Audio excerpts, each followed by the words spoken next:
Hello everyone, আজকে তোমার সাথে এই সামার পারফেক্ট একটি মেকআপ লুক করে দেখাবো। আমি টোনার অ্যাপ্লাই করে ডাইরেক্ট প্রাইমার ইউজ করছি, কোনো ময়শ্চারাইজার ইউজ করছি না, কারণ আমি যে প্রাইমারটা ইউজ করেছি ওটাতে ময়শ্চারাইজার কাজও হয়ে যাবে। এরপর সুইস বিউটির কনসিলার দিয়ে কালার কারেকশন করে নিলাম। আর ফাউন্ডেশনের জন্য আমি ইউজ করেছি ল্যাকমি 925 ম্যাট ফাউন্ডেশন। এই গরমের জন্য ম্যাট ফাউন্ডেশন ইউজ করবে, আর ঠিক যতটা প্রয়োজন ততটা ইউজ করবে, বেশি পরিমাণে নেবে না। যত কম লেয়ারিং হবে স্কিনে তত কিন্তু সামারের জন্য ভালো, মানে বেসটা বেশি লং লাস্ট হবে।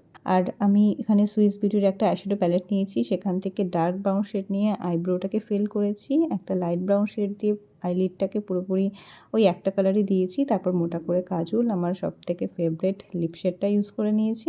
আর সবার লাস্টে ফুল ফেসটাকে সেট করছি রিকর্ডের এই ফিক্সার দিয়ে। ফুল টেকনিক ফলো করে যদি তোমরা এই সামারে মেকআপ করো, তাহলে এত গরমেও তোমাদের মেকআপ গলে পড়বে না, লং লাস্ট হবে, মেকআপ সরে যাবে না। আর তোমরা দেখতে পারবে আমার প্রচণ্ড পরিমাণে ঘাম হচ্ছে, তবুও কিন্তু আমার মেকআপ সরেনি। তো কেমন লাগলো এই মেকআপ লুকটা তোমরা অবশ্যই দেখে জানিও। আর ভালো লেগে থাকলে please do like, share and subscribe my channel. By.